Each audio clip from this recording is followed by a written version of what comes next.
Ito na po siya. After ko pang ma-install, sinubukan ko i-charge sa baterya niya, sa charger niya na original. Nag-charge na po siya, nag-color na red kasi po ganyan yan, no? So yan po yung not charging, ganyan dati siya, color green.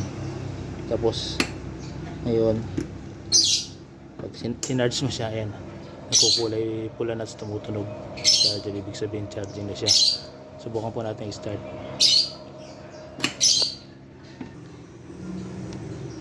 Tapos start natin, ayun po, gumagana na siya, kaya lang hindi pa fully charge.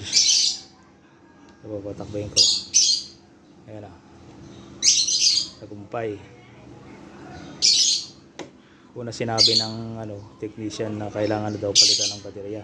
Nakatipid po tayo mga ka-e-bike. Salamat po.